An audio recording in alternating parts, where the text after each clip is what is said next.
todos, né? Vamos dar início aqui hoje ao conteúdo de centro de massa, momento linear e impulso, ok? Então, para isso, eu vou revisar alguns conceitos com vocês e vamos fazer algumas discussões de aplicações práticas mesmo, ok? Então, é o seguinte. O movimento de centro de massa de qualquer sistema de partículas, ele obedece à segunda lei de Newton, tá? Certo? Ele obedece à segunda lei de Newton. Então, ele é expresso, por conta disso, né, pela equação que define justamente a segunda lei de Newton, tá? Em que força resultante é a somatória das forças externas que estão atuando sobre aquele sistema de partículas, tá? Como eu falei ontem, né? O M é a massa total do sistema e o ACM é a aceleração do centro de massa do meu sistema. Ok? Bom, nós já aprendemos a determinar a posição do centro de massa de um sistema de partículas. Nós aprendemos isso ontem, fiz exercício e tal. Então, agora a gente vai pensar o seguinte. E quando eu tiver forças externas atuando sobre o sistema, como é que vai ficar o movimento desse centro de massa? A gente vai começar com um exemplo simples. Vamos imaginar aqui, duas bolas de sinuca de cores distintas, uma preta e uma branca. Então, por exemplo, se você tem uma bola branca, né, atingimos com uma bola branca, uma bola que está em repouso, esperamos que o sistema de duas bolas, após o choque, continue a se mover, mais ou menos na direção original da bola branca. A gente ia ficar muito surpreso se acontecesse de você ter uma bola, fazer ela chocar com outra bola e elas voltassem em sua direção. Isso seria contraintuitivo, né? Então, a gente tem uma ideia de que alguma coisa não muda com a colisão. Essa alguma coisa é justamente o centro de massa, tá? Ele continua a se mover para frente, certo? A gente pode se convencer de que isso é verdade observando a trajetória das bolas em uma mesa de sinuca. Eu pensei em pegar uma imagem aqui, mas não tive tempo não, sabe? Da trajetória de bolas em uma mesa de sinuca. Não importa se o choque é frontal ou de raspão, o centro de massa sempre continua a se mover na direção seguida originalmente pela bola branca, como se não tivesse havido a colisão. Bom, então, é claro que quando a gente calcula o centro de massa de um sistema, a gente deve imaginar que o centro de massa de um sistema, ele pode se mover, tá? Então, se você imaginar um par de bolas de sinuca como um conjunto de partículas, né? É claro que você vai poder calcular o centro de massa desse sistema. Para isso, você vai precisar de quê? Para isso, você vai precisar saber apenas a posição que essas partículas ocupam em cada instante de tempo, certo? Aí, o que acontece? A gente não está muito interessado aqui no movimento individual de cada uma das partículas, não, tá? A gente está preocupado, particularmente, com o movimento do centro de massa do conjunto. Pessoal, deixa eu fazer uma pergunta. Vocês estão me ouvindo bem? Sim. Sim, professor. Sim, professor. Tá bom. Beleza, vou aumentar aqui o ganho. Então é o seguinte, embora o centro de massa seja apenas um ponto, ele se move como uma partícula, cuja massa, né? O centro de massa é um ponto, mas é como se né, naquele ponto estivesse concentrada toda a massa do sistema, né? Então a gente pode atribuir para o centro de massa uma posição, uma velocidade, uma aceleração. Então a gente pode afirmar o seguinte, que a equação vetorial que descreve o movimento do centro de massa é essa aí, que é a mesma equação que vocês viram lá em Física 1, força é massa vezes aceleração. Só que aqui é a força resultante que está atuando sobre o sistema, o emissão é a massa de todas as partículas que compõem o sistema, e o ACM é a aceleração do centro de massa do sistema. Ok? Então, é o que eu acabei de falar para vocês, tá? F-res é a força resultante de todas as forças externas que agem sobre o sistema. Tá? M é a massa total do sistema e ACM é a aceleração do centro de massa do sistema. Essa equação, ela pode ser destrinchada em suas componentes. A componente X, a componente Y e a componente Z. Então, vamos voltar a examinar aqui o comportamento das bolas de sinuca. Desculpa não ter colocado as imagens para vocês, tá? Vocês mereciam que eu tivesse colocado as imagens. Mas, depois que a bola branca é posta em movimento, nenhuma força age sobre o sistema, né? É claro, depois que você tem uma sinuca, imagina uma sinuca, você tem bolas de sinuca. Você impulsiona uma dessas bolas, tá? Após a impulsão, não tem mais nenhuma força atuando sobre a bola. Qual é a única força que vai estar atuando sobre a bola nesse momento, pessoal? Após a impulsão, por meio de um taco? Qual seria? O atrito com a mesa. O atrito com a mesa, claro. Força gravitacional, pronto. Mas vamos supor que a mesa seja perfeitamente lisa. Então, a única força que estaria atuando sobre a partícula seria a força gravitacional. Certo? Bom, se nenhuma força externa age sobre o sistema, vocês concordam comigo que a força resultante é zero? Concordo, né? Lógico. Então, se a força resultante é zero, a aceleração é igual a zero. Pessoal, mas se a aceleração é igual a zero, a aceleração é a derivada da velocidade.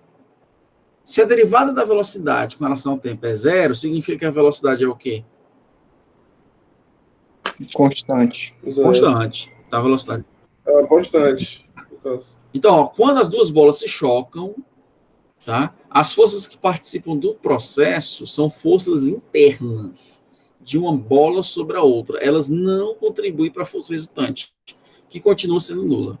Assim, o centro de massa do sistema, que estava se movendo para frente antes da colisão, ele vai continuar se movendo para frente após a colisão, com a mesma velocidade, mesma orientação. Professor, essa força que o senhor falou é a força de translação das bolas? É, força de translação das bolas, por exemplo. Força de contato entre elas. Eu vou mostrar uma imagem aqui para vocês. Uhum. Corpo maciço. Essa equação, ela não é aplicada só a um sistema de partículas, não, mas um corpo também maciço, como um bastão de beisebol. Nesse caso, M da equação que eu apresentei para vocês é a massa do bastão. E a força resultante vai ser a força gravitacional sobre o bastão. Tá? Então, de acordo com a equação, força, massa e aceleração, quem vai fazer o papel da aceleração aqui vai ser a aceleração da gravidade. Então, o centro de massa do bastão não vai se mover como se o bastão fosse uma única partícula de massa m sujeita à força gravitacional. Tá? Vamos analisar agora esse caso aí. Ó. Você tem uma explosão. Tá? Suponha que um espetáculo de fogos, um foguete seja lançado. Eu estou doido para soltar fogos hoje. Eu tenho muito a comemorar hoje. Tá? Pelo amor de Deus, não... Vamos lá, continuando. Suponha que um espetáculo... Rapaz, é porque eu estou gravando a aula. Aí, se isso for para a internet... Vou cortar. Os fogos. Mas eu realmente estou com vontade de soltar fogos hoje. Depois mas da eu aula, entendi, professor. Você Estou muito feliz hoje de dar aula para a gente, é só isso. É, com certeza. É bom dar aula. É bom entrar em contato com o ser humano, né? Não é bom a gente ficar só olhando para a máquina, não. Então, vamos lá. Suponha que em um espetáculo de fogos de artifício, um foguete seja lançado em uma trajetória parabólica. Só que aí, em determinado momento, ele, explode. Aí, o que vai acontecer? Se ele não explodisse, ele ia continuar tendo essa trajetória parabólica aqui. Tá? Porém, as forças da explosão não são forças externas, e sim internas. Tá? No início, o sistema é apenas o foguete. Mais tarde, é composto pelos fragmentos do foguete. Ou seja, são forças que parte do sistema exerce sobre outras partes. Ou seja, são forças internas. Tá? A menos da resistência do ar, né, a força externa resultante que age sobre o sistema é a força gravitacional. Né? Além se a gente desprezar a resistência do ar, a única força que vai estar atuando sobre o sistema é a força gravitacional. Tá? E essa força é independentemente da explosão do foguete. Então, de acordo com a equação, mesma equação, massa vezes aceleração, a aceleração centro de massa dos fragmentos, enquanto estão no ar, permanece igual a g. Isso significa que o centro de massa dos fragmentos, olha só que interessante, segue a mesma trajetória parabólica que o foguete teria seguido se não tivesse explodido. Então é interessante, né? Você lança o foguete, ele explode no meio da trajetória, aí os fragmentos dele vão descrever trajetórias aí que são bem conhecidas de vocês, né? Porém, se você analisar o centro de massa desse sistema, que agora é um sistema de partículas, porque explodiu, né? Eles vão descrever, o centro de massa desse sistema vai descrever a mesma trajetória que ele descreveria se fosse um sistema único. Certo? Entenderam, pessoal, até agora? Até agora a gente não fez uma conta, só discussão. Tá? Então, beleza. A prova vai ser assim também, professor? Sem conta? Tenha calma, rapaz. Eu já falei da prova. A prova serão questões que eu vou passar para vocês. Estou passando toda a aula. Hoje eu vou passar mais 4. Vocês vão resolver e vão me entregar no Google Meeting, tá? Então, todo dia vai ter atividade. Quem entregar todas as atividades tem 10 na média. Quem não entregar tem 0, né? Quem entregar a metade tem 5. Tá certo? Então, eu não vou fazer prova. Mas se entregar e tiver errado, tem problema? Rapaz, aí a gente vai conversar. Tá? Oxi. O senhor vai ficar postando lá no Google Sala É de Aula. lógico.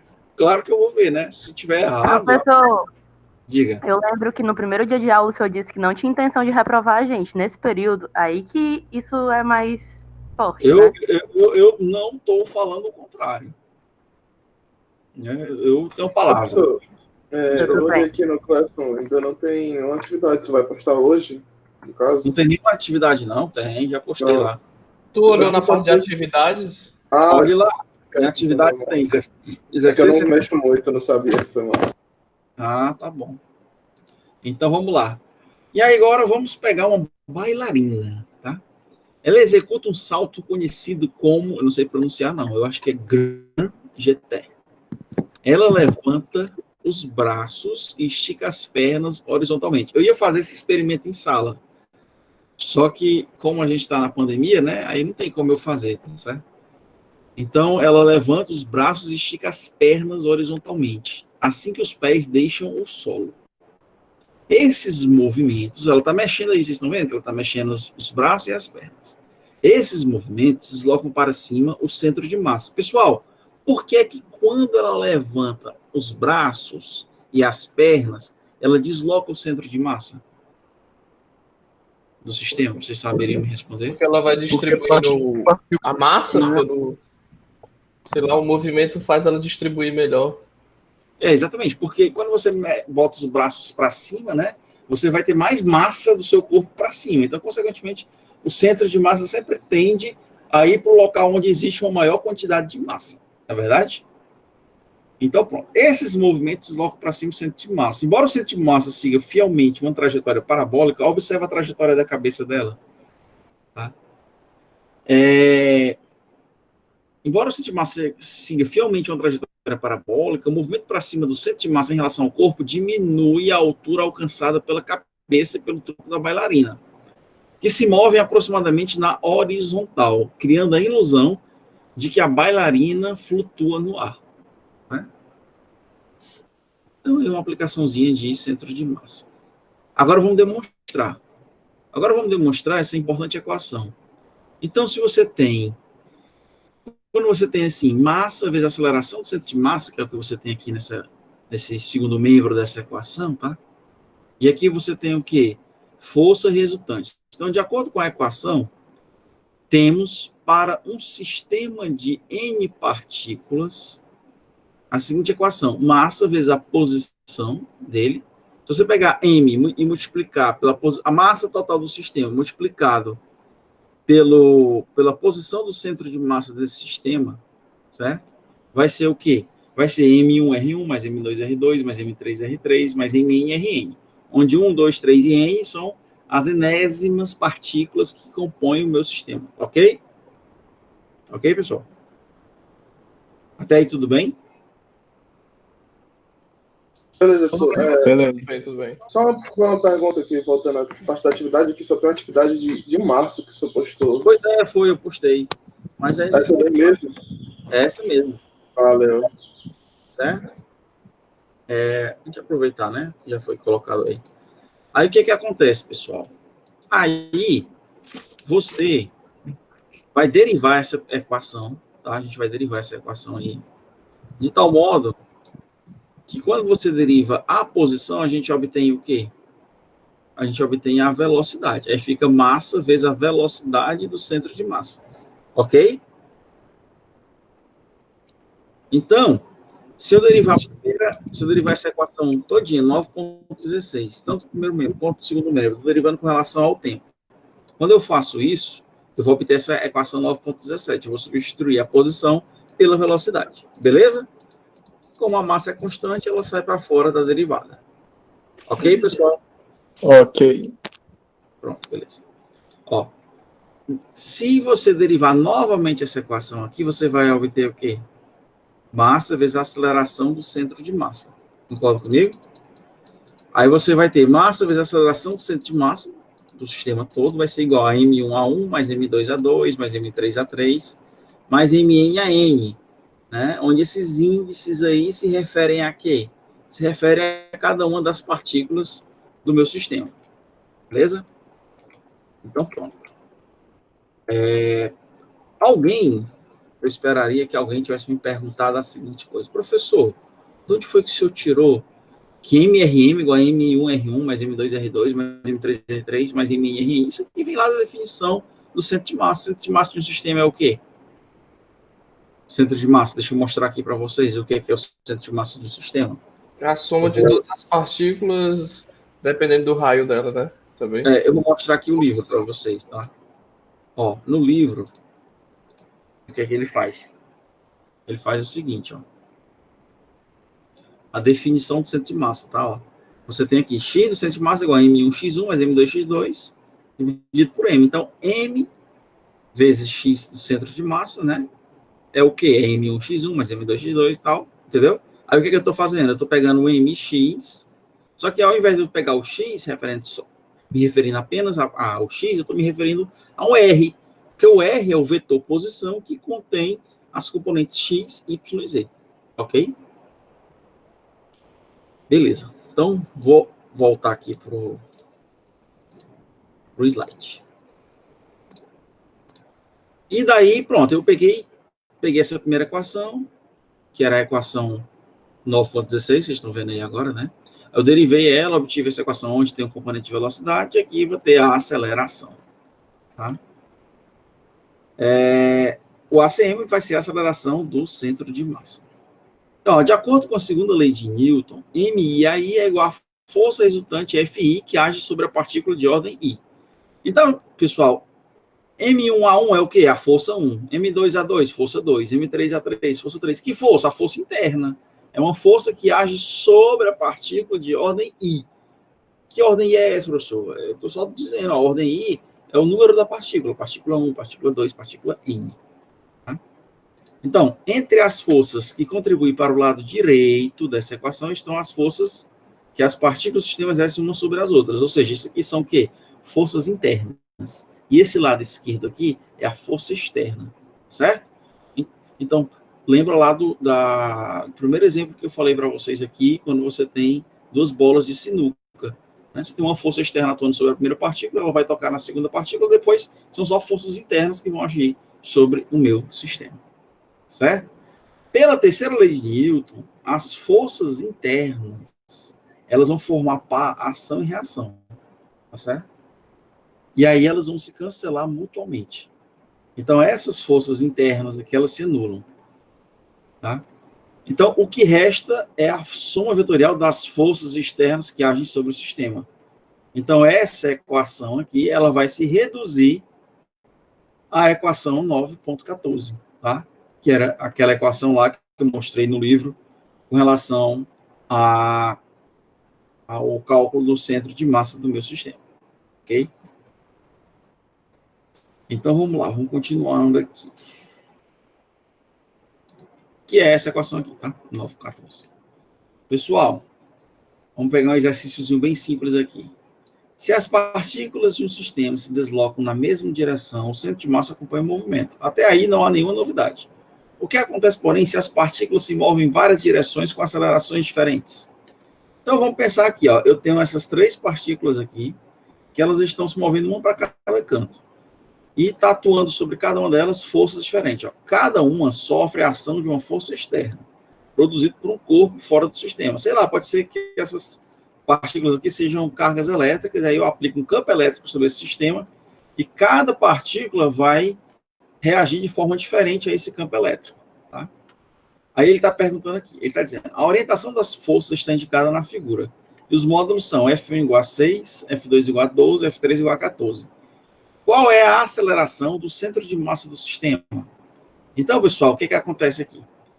Força resultante é massa vezes aceleração do centro de massa. Quem é a força resultante? Vai ser a força 1, mais a força 2, mais a força 3. Por quê? Porque F1, F2 e F3 são as forças externas que estão atuando sobre o meu sistema. F1 está atuando sobre a partícula 1, F2 sobre a partícula 2 e F3 sobre a partícula 3. Tá? Isso vai ser igual a M, Mzão, onde Mzão é a massa total. A massa total vai ser igual a quanto? Vai ser a massa dessa partícula mais essa, mais essa. Ó, 4 mais 4, 8, mais 8, 16. Tá? E aí ele quer que você calcule a aceleração do centro de massa. Ó, a aceleração do centro de massa vai ser F1 mais F2 mais F3 sobre M.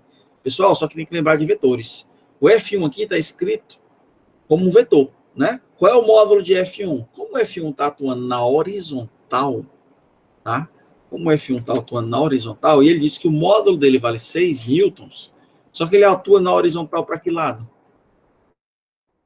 Para a esquerda, né? Aí por isso que ficou menos 6 aqui, entenderam? Aí o F2, ele tem uma componente na horizontal e vai ter uma componente na vertical, certo? Mas eu estou calculando aqui a aceleração do centro de massa apenas no eixo X. Então eu vou pegar o F2 e vou fazer a decomposição dele no eixo X. Quando eu decomponho o F2 no eixo X, fica o quê? F2 cosseno de 45. Quem equivale a F2? 12. É positivo ou negativo? Positivo. Por quê? Porque ele está atuando para a direita. Então fica 12 multiplicado pelo cosseno de 45. Mais F3. O F3 vale 14 newtons. Professor, você tirou esse número de onde? Da questão. F3 vale 14. Então, beleza. Aí, então, ficou menos 6, mais 12 vezes cosseno de 45, mais 14. Tudo isso dividido por 16, que é a massa total do sistema. Pessoal, pergunto a vocês. Até aí, tudo bem? Tudo ok, tudo ok. Beleza. Então, faça essa conta trivial, né? Vai dar 1,03 metros por segundo ao quadrado. Agora, pessoal, eu vou fazer a mesma coisa, só que no eixo Y.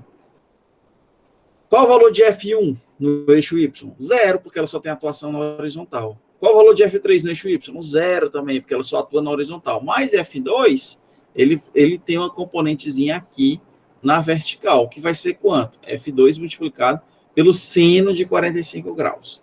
Então, a conta fica 0 mais 12 vezes seno de 45 mais 0. Se você fizer a conta e dividir por 16, vai dar 0,53 metros por segundo ao quadrado. Tá? Então, a aceleração do centro de massa do meu sistema vai ser quanto? Pessoal, eu calculei o componente X e o componente Y do meu vetor aceleração. Tá? Então, se eu for escrever o meu vetor aceleração, ele seria o quê? 1,03i mais 0,53j. Até aí tudo bem? Uhum. Perfeito. Beleza. Então, para calcular a aceleração do centro de massa, teorema de Pitágoras. Vocês devem lembrar disso aí. Então, vai dar o quê? A raiz quadrada da componente x ao quadrado mais a componente y ao quadrado. Se você fizer as contas, você vai encontrar que isso dá 1,2 metros por segundo ao quadrado. Ok? Beleza, né? Bom, agora eu vou fazer... Entenderam, né, pessoal, essa questão?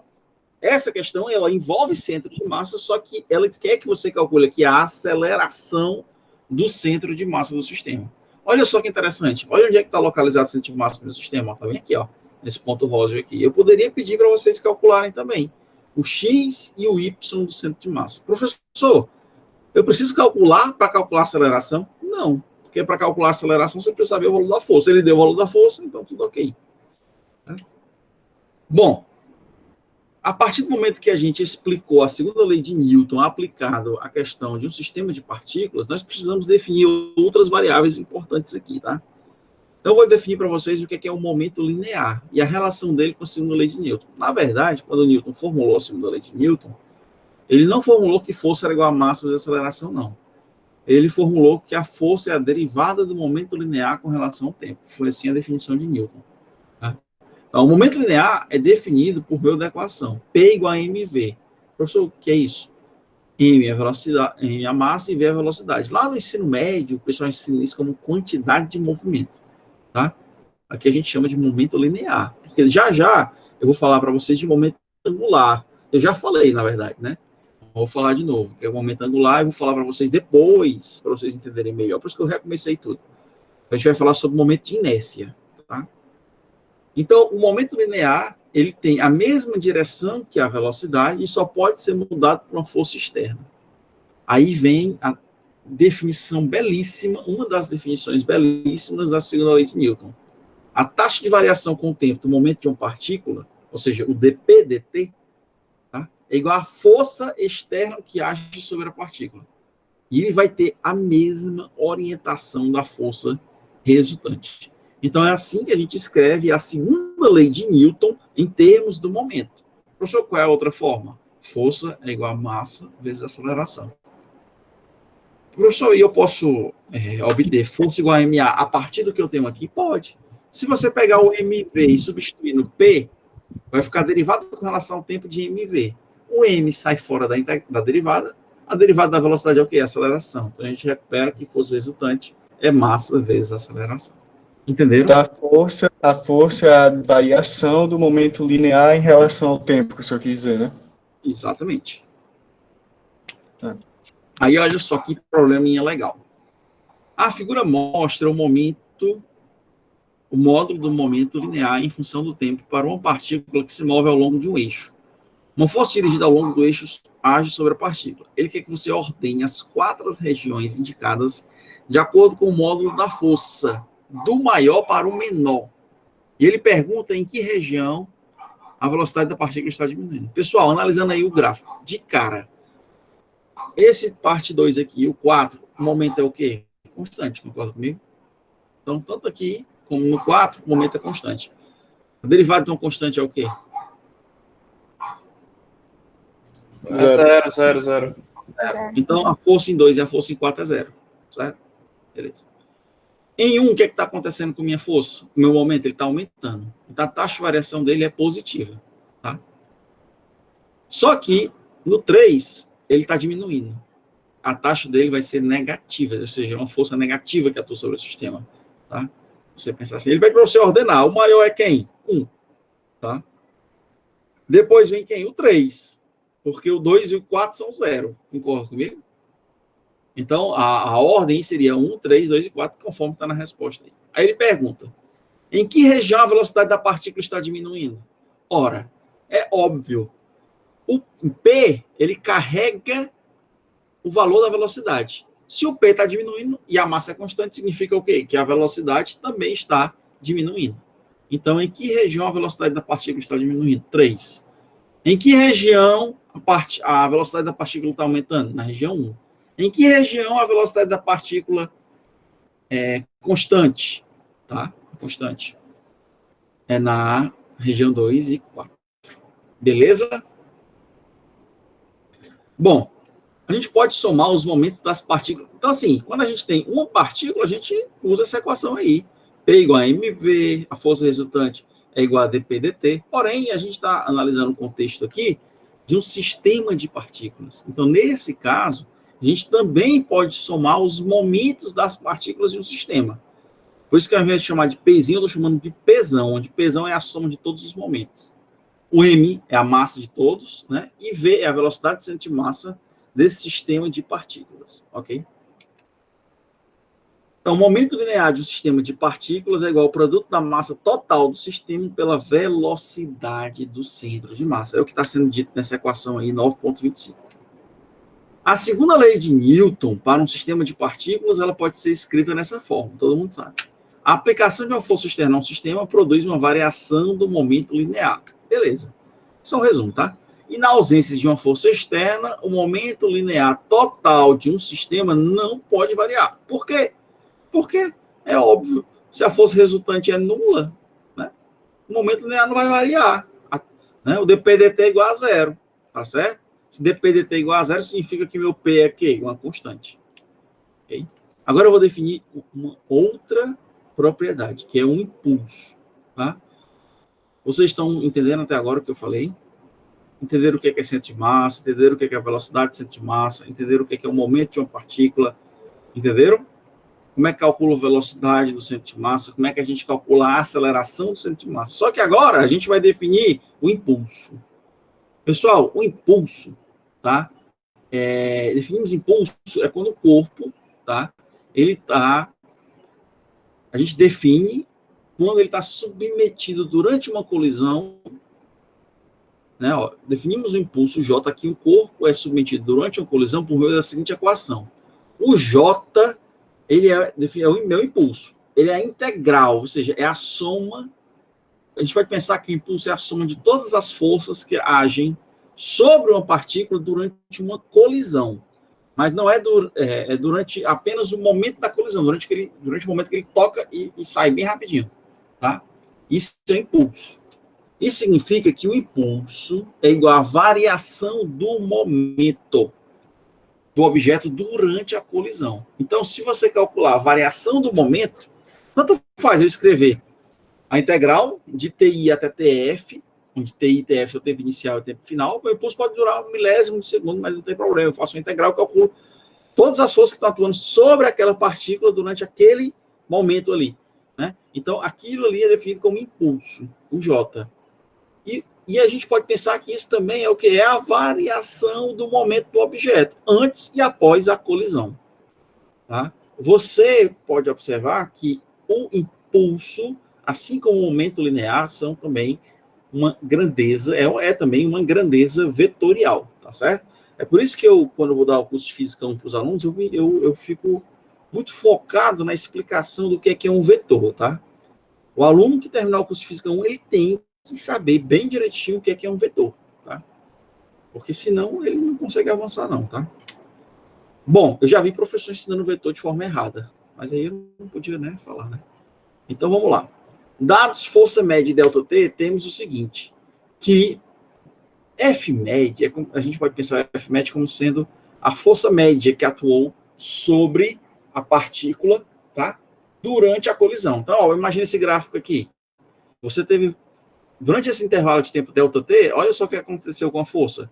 Você teve força nula, teve forças muito grandes. Então, isso aqui é a distribuição de forças que atuou sobre a partícula durante a colisão. Tá? E aí a gente pode ter uma força média, tá? E um ΔT. Então, F vezes ΔT vai dar o quê? Um impulso. Vocês estudaram isso também lá no ensino médio. Tá? Um paraquedista cujo paraquedas não abriu cai em um monte de neve e sofre ferimentos leves. Tem sorte esse. Viu? Se caísse em Maracanaú, o tempo necessário para parar teria sido 10 vezes menor e ele ia morrer. Né? A colisão seria fatal. A presença da neve aumenta, diminui ou mantém inalterado.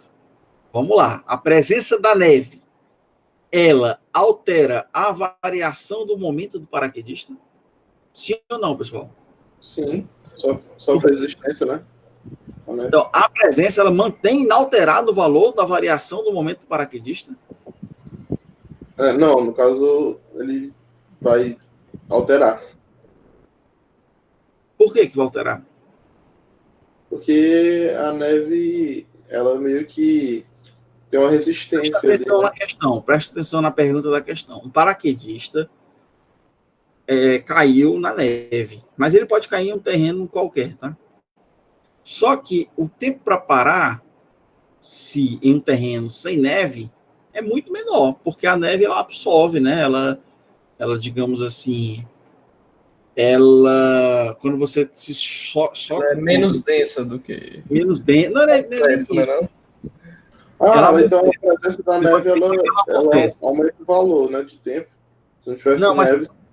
Presta atenção. A presença da neve, ele está perguntando se ela mantém inalterado o valor da variação do momento. Pessoal, a variação do momento não depende do que acontece durante a colisão.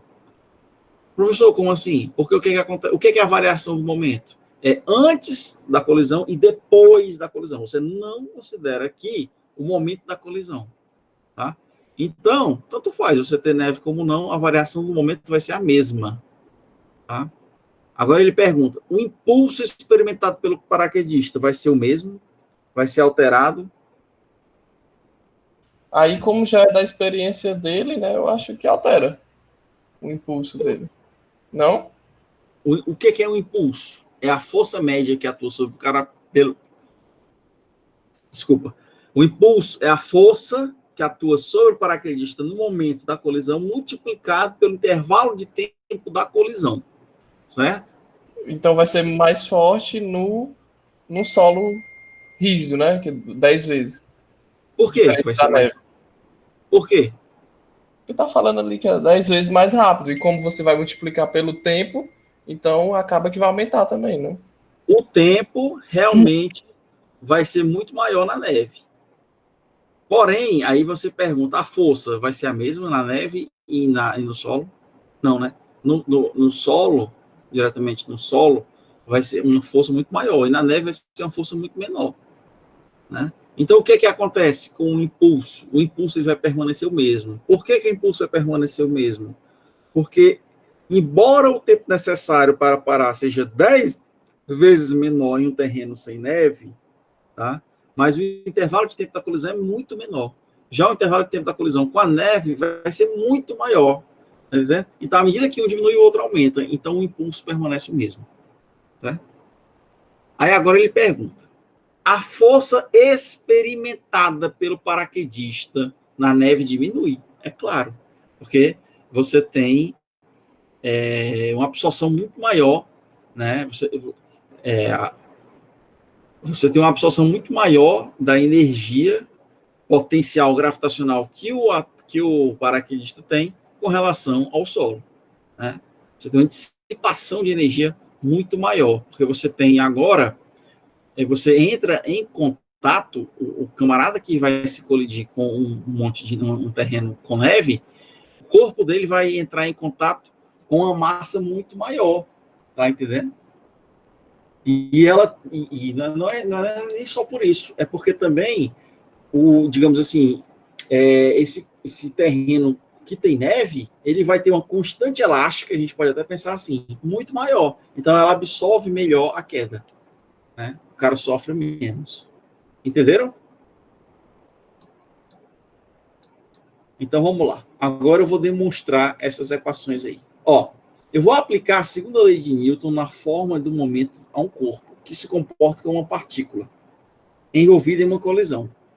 É claro que quando você aplica a segunda lei de Newton a um corpo, que se comporta como uma partícula, envolvido numa colisão, você vai ter o quê? Você vai ter a variação do momento, ou seja, o momento final menos o momento inicial é igual ao impulso. Tá? Só que ΔP é a minha variação do momento. E J é o impulso. Só que a gente já definiu que J é a integral de TI até TF de FT dt. Porém, se F média é o módulo da força durante a força média durante a colisão, e ΔT é a duração da colisão, e o movimento é retilíneo, a gente pode substituir o J por F média vezes ΔT. Então, o que é que eu vou ter agora? Eu tenho PF menos PI igual a J. Então, eu vou ter o quê? PF menos PI igual a força média vezes ΔT. Concorda comigo, pessoal? Ou posso escrever assim, ΔP é igual a força média vezes ΔT, tá? Aí ele está perguntando, está explicando aqui agora. Ó. Em uma série contínua de colisões com alvo fixo de projéteis de massa m e velocidade v, a força média que os projéteis exercem sobre o alvo é dada por... Pessoal, se eu tenho projéteis sendo disparados contra uma parede, tá? A força média que vai atuar sobre cada um desses projéteis, essas balas, ela vai estar na direção contrária a quem está atirando. Então, ela vai ter esse sinal negativo. Por que eu multiplico por N? Por que eu multiplico por N? Porque eu tenho N projéteis. Professor, por que fica N delta P sobre delta T? É só você olhar o seguinte, o J, ele é igual a quem? Igual a delta P, né? Ó, ficaria aqui delta P igual a força vezes delta T. Se eu passar o delta T para cá dividindo, ficaria quem? O J, que vale delta P, né? Sobre delta T. Aí ele está aqui, ó, força média igual a delta P sobre delta T. Ele está multiplicando por N, porque N é o quê? O número de projéteis. E é negativo porque a força ela é contrária à direção, beleza? A direção da qual você está atirando. Até aqui tudo bem, pessoal? Acho que está muito claro o que está escrito aí. Pessoal? Sim, professor. Beleza. Aí o que acontece? Por que aqui fica M delta V? Vem da definição da variação do momento. Massa vezes a variação de velocidade. Aí, ó, eu tenho Nm delta V sobre delta T. Então, isso aqui é a força média. Tá? Só que N sobre delta T é a taxa com a qual os projéteis colidem com o corpo. Delta V é a variação de velocidade dos projéteis, né? Tá? E a força média ela pode ser escrita também dessa forma aí, tá? Força média vai ser menos ΔM sobre ΔT, tá? Multiplicado por ΔV, ok? Professor, o que é ΔM aí? ΔM aí é o N vezes o M, tá certo? Onde N é o número de partículas e o ΔM é a massa, tá? Beleza? E ΔM sobre ΔT é a taxa mássica das colisões. A variação de velocidade ΔV é menos V se os projéteis ficam em repouso depois de cada choque. Se os projéteis não ficarem na parede, se a bala não for absorvida pela parede, na verdade elas voltarem, né? Isso pode acontecer. A variação de velocidade vai ser menos 2V. Por quê? Porque ele vai com a velocidade V e volta com a velocidade menos V. Então, a velocidade final, menos V, menos a velocidade inicial, que também é V, fica menos V, vai dar menos 2V. Ok? Vocês entenderam tudo que eu falei? Espero que sim. Não vai ficar gravado, vocês podem ver de novo. Tá? Beleza. Então, ó, suponha que o projétil seja uma bola. Olha só que interessante essa imagem aí, tá? Você tem o momento da colisão, tá? De um taco de beisebol com uma bolinha pequenininha, tá? E aí, olha só como a bola sofre uma pequena deformação. A gente nem percebe, né? Porque ela dura muito pouco tempo. Porém, a força que atua sobre essa bola é suficiente para inverter o movimento. Pessoal, se ela inverte o movimento, vai ter uma variação no momento linear da bola. Concorda comigo? Vai ter uma variação em que do momento da minha bola? Porque a variação do momento da minha bola, o momento da minha bola, ele é uma grandeza vetorial. Depende de quê? Ele tem o quê? Tem direção, tem módulo e sentido. Então, se ele está indo numa direção e retorna noutra direção, significa que houve uma variação em quê? Não houve variação no módulo, houve uma variação apenas na direção. Tá certo? Então, quando a gente fala de um delta qualquer, de uma grandeza vetorial, não necessariamente a gente está preocupado com o módulo, não. Pode estar mudando apenas a direção dele. Tá? E isso é muito comum quando a gente estuda e quando a gente descreve que a aceleração centrípeta é igual a velocidade ao quadrado sobre R. A aceleração centrípeta não muda. O que muda nesse meu vetor é apenas a direção dele. Muda o tempo todo. Tá? Então tá aí, ó. A colisão de uma bola com um taco faz com que a bola se deforme. Certo? Então, a gente pode calcular a variação total do momento da bola provocada pela colisão, integrando os membros da equação para um instante de tempo t imediatamente antes da colisão até um instante de tempo t imediatamente após a colisão, que é aquela integral de ti até tf. Que aí é o que eu vou fazer agora. Então, a minha equação, ó, eu vou integrar a minha equação dos dois lados. Tá? Meu ΔP eu transformei em um dp. Por quê, professor? Porque eu estou integrando agora. O ft é as forças, todas as forças que estão atuando sobre a minha partícula. Então, essa integral de TI até TF. E isso aqui é meu ΔP, que é o meu J. Aquele meu J, tá? Isso aqui é igual a isso aqui. Porque ΔP é igual a J. Tá? Beleza? Então, ΔP é igual a J. Eu posso escrever isso aqui de outra forma. Momento final menos momento inicial é igual a J. E na forma de componentes. ΔPx igual a Jx. Então, o momento no eixo x final menos o momento no eixo x inicial vai ser igual a variação da força no eixo x. Ok? Eu posso repetir essa mesma equação para o eixo y. E se eu tiver um problema tridimensional, para o eixo z. Tá? Aqui ele está só mostrando a mesma coisa que eu já mostrei, porque eu já expliquei para vocês. Só que de uma forma mais detalhada ainda. Ó. Se cada projeto de uma salva de N projetos sobra variação de momento ΔP, então meu J, que é meu impulso, vai ser menos N ΔP. Tá? Eu não vou repetir isso aqui não, porque isso aqui eu já expliquei para vocês. Tá? Mas fica registrado aí. Bom, esse produto NM é a massa total para N partículas, por isso que a força média é igual a menos ΔM, ΔT, multiplicado por ΔV. Pessoal, ó, a figura mostra uma vista superior de uma bola ricocheteando uma parede vertical sem que a velocidade escalar da bola seja alterada. Tá? Considere a variação ΔP do momento linear da partícula. Ele está perguntando, ΔPx é positivo, negativo ou nulo? Pessoal, então você tem aí a vista superior de uma partícula. Ó, ela está batendo na parede e volta. Ele está perguntando se a variação do momento em x vai ser positivo, negativo ou nulo. Pessoal, quando ele vem nessa direção aqui, o x, ele é positivo ou negativo? Negativo. E vai ter um determinado valor, px. Concordam comigo? Pessoal? Vocês Sim. estão... Beleza. Porque de repente podia ter me desconectado. Aí ele retorna. Só quando ele retornar, ele vai retornar com o mesmo px. Então, px, só que esse px aqui vai ser positivo e aqui vai ser negativo. Vai ser o mesmo valor. Então, a variação vai ser o quê? Nula. Agora ele pergunta delta PY. Delta PY. Essa variação é positiva, negativa ou nula? Vai ser positivo, porque o Y aqui antes da colisão e depois da colisão, eles são positivos. Aí ele pergunta agora, qual é a orientação de delta P?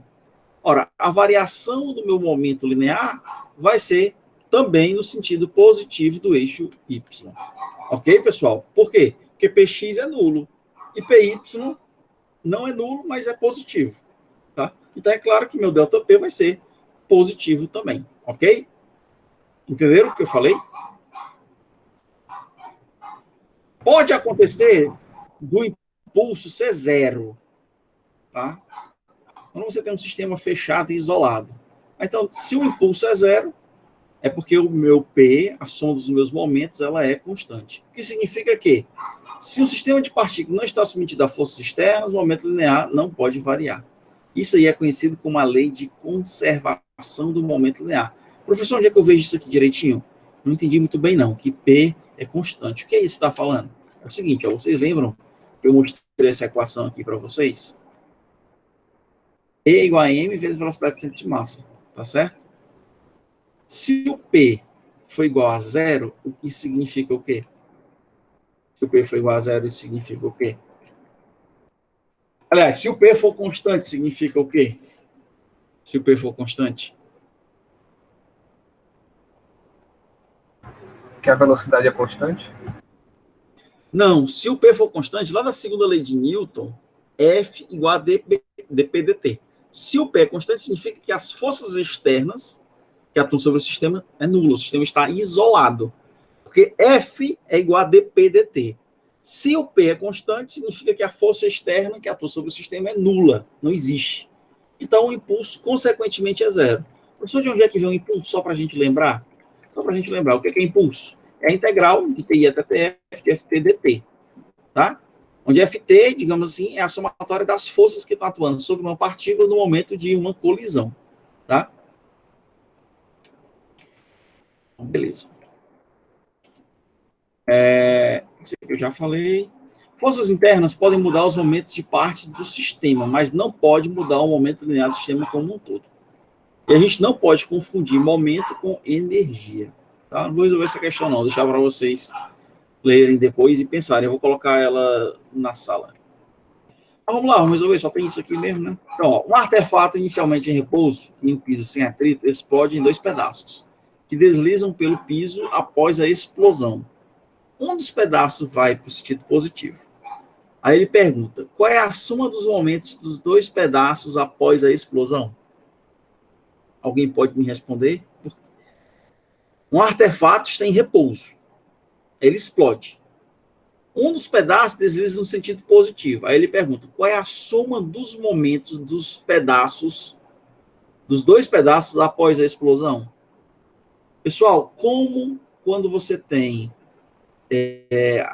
pelo princípio de conservação do momento linear, tá? À medida que um foi para a direita e outro foi para a esquerda, tá certo? Se você somar a variação do momento de uma partícula com de uma outra partícula, tá? Que foram separadas por meio de uma força interna a esse sistema, se você calcular o delta P, nesse caso aí, vai ser igual a zero.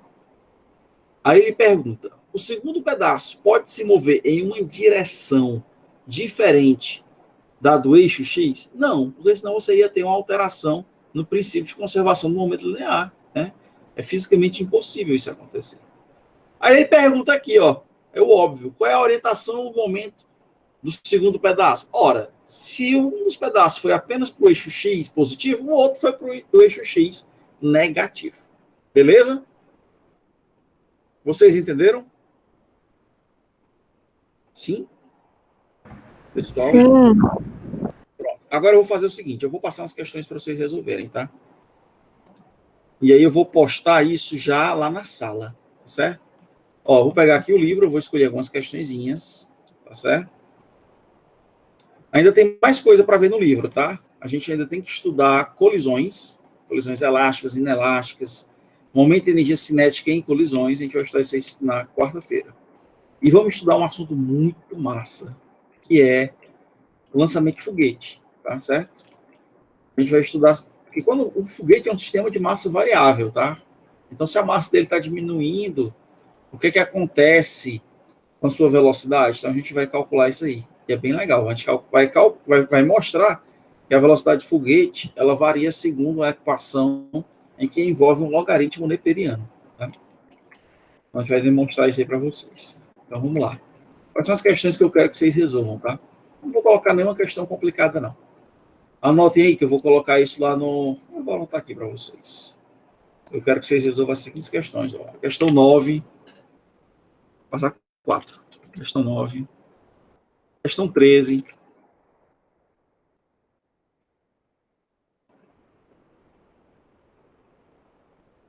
Questão 22. Questão boa. 9, 13, 22. Essa questão aqui é legal. Esse cara aqui que pulou com 70 anos de idade, né, em um tanque de água, com 30 centímetros de profundidade. Recentemente teve um cara que fez isso aqui no Brasil e não morreu. Professor, Diga. tem como disponibilizar esse PDF do livro? Tem. Tem? Ok. Vou mandar agora, tá? Então são essas questões aí, ó. Deixa eu ver aqui. 9, 23, 32. E a 46, pronto. Agora eu vou fazer o seguinte, eu vou interromper e eu vou mostrar para vocês a nossa sala, tá? Deixa eu entrar aqui na sala. Apresentar uma janela. Beleza. Então tá aqui a nossa janela, tá certo? Aí eu vou criar aqui uma atividade para vocês nela. Então, criar atividade. Eu vou colocar aqui a atividade de hoje, 18 de junho. Então, ó, resolver. Professor, a atividade anterior o senhor já tinha postado? Não, já. Posso mostrar aqui, tá? É que eu só tinha visto uma antiga. Pois é, são aquelas antigas mesmo. Ah, tá. Ah, eu já entreguei. Ó, resolver os problemas do capítulo 9 do livro. Quais são os problemas? O 9, o 13 e o 22. Só é para entregar onde? Aqui. Você faz, bate uma fotozinha e anexa aqui, tá certo? Tá aqui, ó, exercício centro de massa. Eu vou renomear ele. Eu vou botar aqui, ó, atividade de ontem. Atividade 17 de junho de 2020. Professor, muita atividade. Mas é porque isso vai valer nota, certo? E aí eu só corrijo se você enviar, tá? Ó, quando eu clico aqui, ó, eu vejo que o Elias enviou, a Gabriela enviou, a Karen enviou, o Thales enviou. Aí o Elias fez bem bonitinho, ó, fez em PDF. Aí eu vejo o PDF dele aqui, ó. Aí como é legal. Bem feitinho, ó. Tá? É isso que eu quero que todo mundo faça, porque fica registrado aqui que você fez, para você é uma segurança que você fez, para mim também. Não tem perigo de eu perder, né, esse material que vocês estão trabalhando, tá bom? Então, vou encerrar aqui. Alguém entrou na sala primeiro do que eu, tá? Então,